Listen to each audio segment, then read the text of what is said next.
Renungan pagi pulang ke rumah oleh Ellen G. White, 2 Oktober 2020. Mari kita berdoa. Bapa kami yang di sorga, Allah pencipta langit dan bumi, laut dan segala isinya, Allah yang maha besar, maha kuasa, sumber segalanya, yang kami sembah selalu melalui anakmu yang tunggal, Yesus Kristus. Terpujilah Yesus, anak Allah yang maha tinggi, satu-satunya jalan dan kebenaran dan hidup bagi kami. Pada pagi hari ini kami bersyukur boleh bangun dan berbakti dan sebagaimana membaca nasihat firman-Mu. Kiranya ini memberikan kepada kami pengertian lebih baik tentang pelayanan Kristus sebagai imam besar kami, agar ini mengubahkan hidup kami menjadi lebih setia sampai Dia datang kedua kali menjemput kami semua. Beserta kami sepanjang perbaktian ini kehendak-Mu yang jadi, karena kami berdoa hanya melalui anak Allah yang tunggal, Yesus Kristus, yang adalah Tuhan dan Juru Selamat kami.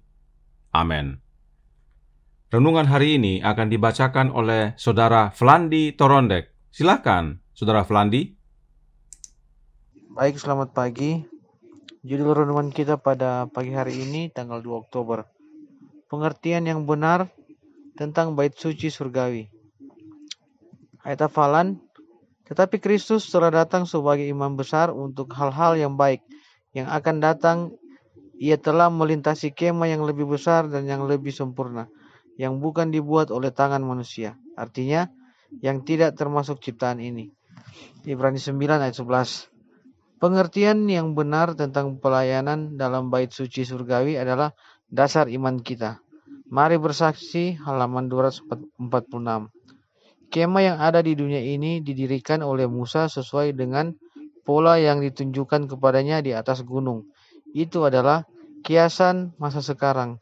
Sesuai dengan itu, dipersembahkan korban dan persembahan. Kedua bilik yang suci itu adalah lambang apa yang ada di surga. Kristus imam besar kita adalah yang melayani ibadah di tempat kudus, yaitu di dalam kemah sejati yang didirikan oleh Tuhan dan bukan oleh manusia. Ibrani 9 ayat 9 dan Ibrani 23 dan Ibrani 8 ayat 2. Apabila di dalam kail Rasul Yohanes diizinkan untuk melihat ke dalam bait suci Allah di surga, ia melihat di sana 7 obor menyala-nyala di hadapan takhta itu. Ia melihat seorang malaikat dengan sebuah pedupaan emas, dan kepadanya diberikan banyak kemenyan untuk dipersembahkan bersama-sama dengan doa semua orang kudus di atas mezbah emas di hadapan takhta itu. Wahyu 4 ayat 5 dan Wahyu 8 ayat 3. Di sini Nabi diizinkan untuk melihat ruangan yang pertama dari bait suci di surga, dan ia melihat di sana ketujuh pelita itu dan mezbah emas yang dilambangkan oleh kaki dian emas dan mezbah perupaan di dalam bait suci di dunia. Kembali terbukalah bait suci Allah, Wahyu 11 ayat 19. Dan ia melihat ke dalam tirai yang lebih ke dalam, yaitu ke bilik yang maha suci. Di sini ia melihat tabut perjanjiannya, Wahyu 11 ayat 19, yang dilambangkan oleh peti yang suci yang diperbuat oleh Musa untuk menjadi tempat penyimpanan hukum Allah. Yohanes menyatakan bahwa ia melihat bait suci di dalam surga. Bait suci itu di mana Yesus melayani demi kita adalah yang aslinya untuk mana kemah suci yang didirikan oleh Musa merupakan satu gambaran. Bait suci surga, tempat tinggalnya raja atas segala raja, di mana beribu-ribu melayani dia, dan selaksa kali berlaksa-laksa berdiri di hadapannya. Daniel 7 ayat 10. Bait suci ini dipenuhi oleh kemuliaan takhta yang kekal, di mana malaikat-malaikat penjaganya yang berkilau-kilauan itu menudungi wajah mereka sebagai penghormatan. Tidak ada bangunan di dunia ini yang dapat menggambarkan kehebatan dan kemuliaannya. Namun demikian, kebenaran-kebenaran yang penting sehubungan dengan bait suci surga dan pekerjaan yang besar yang dilaksanakan di sana untuk penebusan manusia diajarkan oleh bait suci di dunia dan upacara-upacaranya. Setelah kenaikannya, Juru Selamat kita harus memulai pekerjaannya sebagai imam besar kita. Paulus berkata, sebab Kristus bukan masuk ke dalam tempat kudus buatan tangan manusia, yang hanya merupakan gambaran saja dari yang sebenarnya, tetapi ke dalam surga sendiri untuk menghadap hadirat Allah guna kepentingan kita. Ibrani 9 ayat 24. Alfa dan Omega jilid 1 halaman 421. Terima kasih. Selamat pagi saudaraku dalam Tuhan. Pengertian yang benar tentang pelayanan bait suci di sorga adalah dasar iman kita. Kita sudah pelajari kemarin bahwa imam besar kita di sorga adalah Yesus Kristus. Nah, kapan pelayanan Kristus sebagai imam besar di surga dimulai? Mari kita baca Pulang ke Rumah halaman 68 paragraf 1 yang berkata, kenaikan Kristus ke surga adalah tanda bahwa pengikutnya harus menerima berkat yang dijanjikan. Kecurahan di waktu Pentakosta adalah komunikasi surga bahwa pengurapan Juru Selamat telah dilaksanakan. Sesuai dengan janjinya, Ia telah mengutus Roh Kudusnya dari sorga kepada para pengikutnya, sebagai tanda bahwa Ia sebagai imam dan raja menerima segala kekuasaan di sorga dan di atas bumi ini, dan telah diurapi menjadi seorang dari umat-Nya. Saudaraku dalam Tuhan, setelah Yesus bangkit, Dia bersama-sama murid-murid-Nya selama 40 hari. Dan setelah 40 hari, Dia naik kembali ke surga. Kemudian, dalam waktu tidak lama, Yesus menerima pengurapan di sorga dan pada saat itu juga Roh Kudus dicurahkan. Yesus diurapi menjadi imam besar, dan pada saat itu Yesus curahkan Roh Kudus kepada umat-Nya di dunia sebagai kegenapan dari berkat yang Dia janjikan. Jadi singkatnya, Yesus kembali ke surga dan pada hari Pentakosta, Dia diurapi menjadi imam besar kita, lalu curahkan Roh Kudus kepada umat-Nya.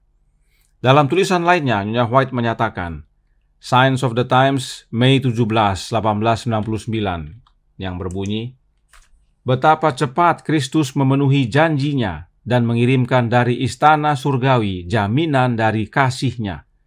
Sesudah pelantikannya, Roh datang dan Kristus memang sudah dimuliakan, bahkan dengan kemuliaan yang Dia miliki sejak kekekalan bersama Bapa-Nya. Selama masa kehinaannya di atas bumi ini, Roh tidak turun dengan seluruh kemanjurannya. Dan Kristus nyatakan bahwa jika Dia tidak pergi, Ia tidak datang. Tetapi jika Dia pergi, Dia akan mengirimnya. Itu adalah perwakilan dirinya, dan sesudah Dia dimuliakan, hal itu diwujudkan. Jadi, saat Yesus pergi kepada Bapa-Nya, Yesus dimuliakan. Yesus dilantik atau diurapi menjadi imam besar bagi kita. Dan pada saat Yesus dimuliakan, Roh Kudus atau kuasa yang Yesus janjikan dicurahkan kepada umat-umat-Nya. Peristiwa ini terjadi pada hari Pentakosta. Nah, tolong ingat untuk kalimat yang ditandai warna biru. Kita akan lihat penjelasannya nanti kenapa disebut tidak turun dengan seluruh kemanjurannya. Perhatikan, Nyonya White menggunakan kata ganti benda it dalam bahasa Inggris untuk kata Roh Kudus. Tidak heran Nyonya White juga menuliskan yang berikut ini dari surat nomor 35 tahun 1893 paragraf 7 yang berbunyi, sumbangan Roh Kudus adalah karunia terbesar yang bisa diberikan Allah kepada manusia yang terbatas. Ini gratis untuk semua dan dalam pemberian ini tidak ada perhitungan. Anugerah ini secara khusus menandakan penobatan anak Allah yang tunggal dalam kerajaan pengantaraannya.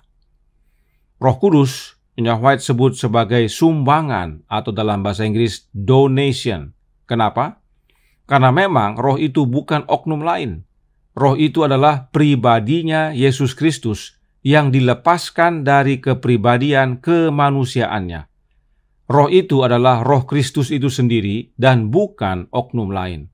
Dan roh itu dicurahkan sebagai tanda penobatan atau pemuliaan Yesus Kristus anak Allah menjadi imam besar bagi kita di hadapan Bapa. Kapan ini terjadi? Pada hari Pentakosta. Roh Kudus siapa yang dicurahkan pada hari Pentakosta? Roh Nubuat menjelaskan dalam Selected Messages buku ketiga halaman 20 paragraf 2. Ketika Roh Kudus dicurahkan ke atas jemaat mula-mula, kumpulan orang yang telah percaya itu, mereka sehati dan sejiwa. Kisah 4 ayat 32. Roh Kristus menjadikan mereka satu. Ini adalah buah dari tinggal di dalam Kristus.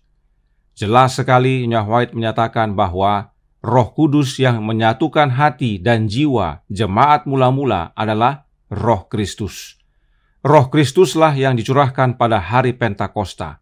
Inilah kuasa yang Yesus janjikan kepada murid-muridnya, yang kita bisa baca dalam Kisah 1 ayat 4 dan ayat 8.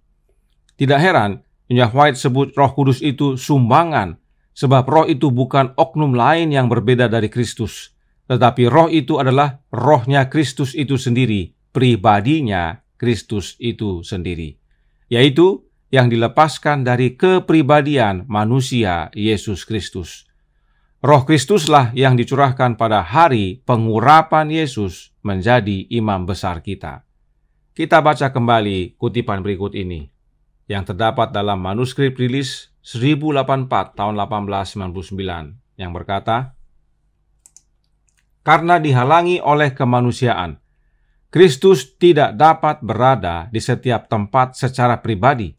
Oleh karena itu, adalah lebih berguna untuk mereka bahwa dia harus tinggalkan mereka, pergi kepada Bapanya, dan mengirim Roh Kudus sebagai penerusnya di atas bumi." Perhatikan, Roh Kudus adalah dirinya sendiri dilepaskan dari kepribadian manusia dan tidak bergantung padanya.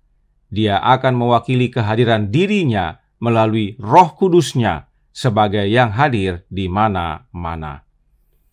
Saudaraku dalam Tuhan, ini satu kutipan yang perlu dipahami oleh umat Allah, karena ini adalah rahasia, makna daripada Roh Kristus itu.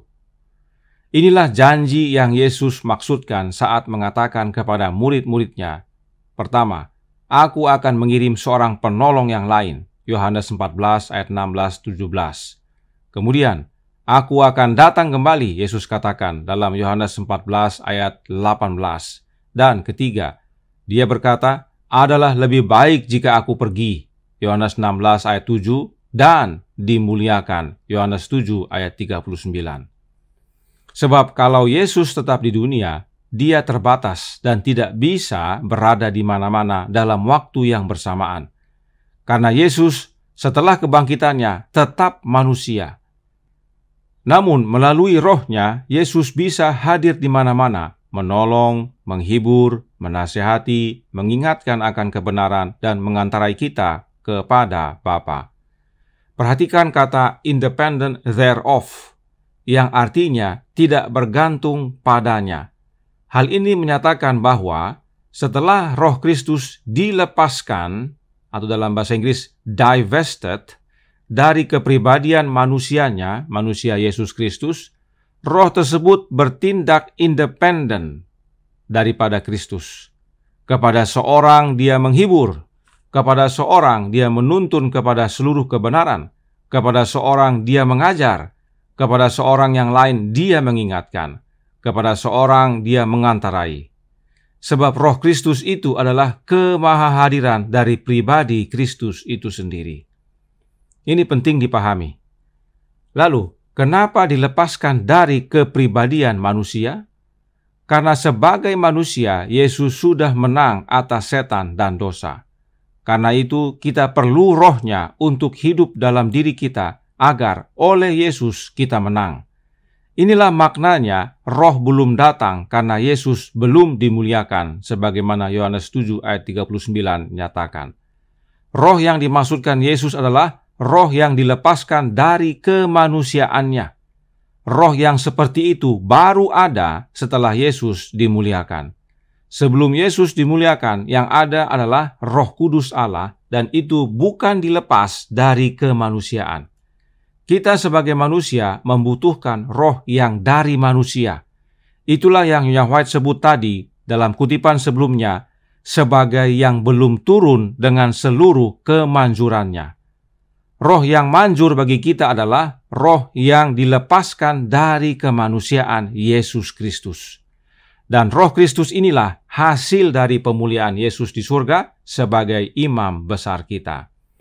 Inilah pemahaman yang benar tentang pelayanan Kristus sebagai imam besar di surga, bahwa dia dipilih dari antara manusia, sebab hidupnya sebagai manusia didapati benar dan telah mengorbankan dirinya untuk menghukumkan dosa dalam daging, kemudian diurapi oleh Allah Bapa dengan minyak yang adalah lambang Roh Kudus, dan sebagai tanda bahwa dia telah diurapi menjadi imam besar kita, dia curahkan rohnya, roh Kristus yang kudus, sebagai kegenapan janji berkat bagi umatnya. Ini penting sekali umat Allah pahami sehubungan dengan pelayanan imam besar kita di Ka'bah surgawi. Inilah dasar iman kita, bahwa imam besar kita adalah Yesus Kristus secara fisik melayani di sorga, dan melalui kehadiran rohnya, Roh Kristus dalam hati kita, melayani kita di dunia ini. Renungan hari ini juga menyatakan dalam Pulang ke Rumah halaman 294 paragraf 5. Setelah kenaikannya, Juru Selamat kita harus memulai pekerjaannya sebagai imam besar kita. Jelas dan selaras dengan penjelasan yang kita sudah ikuti. Selanjutnya, berikut ini adalah kebenaran yang juga sangat penting dipahami oleh umat Allah tentang pelayanan imam besar di surga.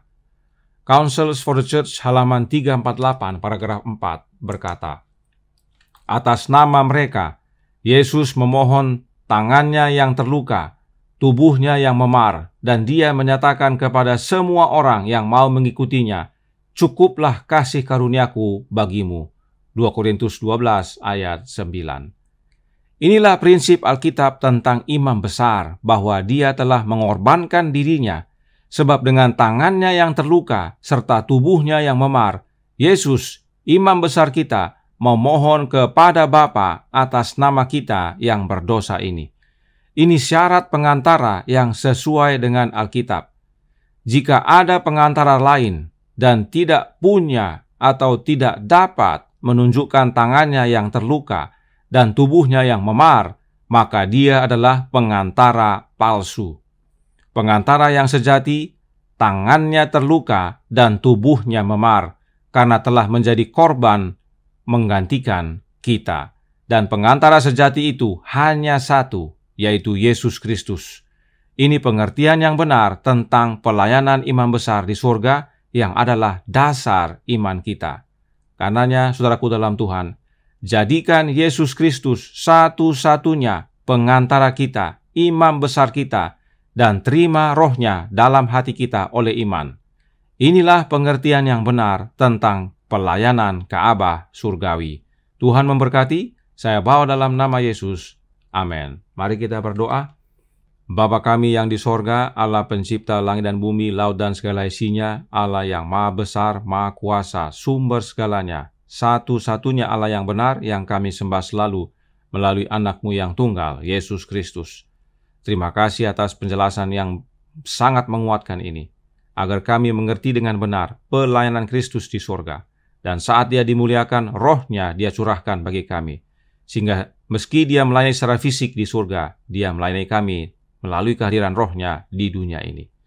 Tolong kami ya Bapa, beserta kami ya Yesus, kehendak-Mu yang jadi, karena kami berdoa hanya melalui satu nama, Anak Allah yang tunggal, Yesus Kristus, yang adalah Tuhan dan Juru Selamat kami. Amin.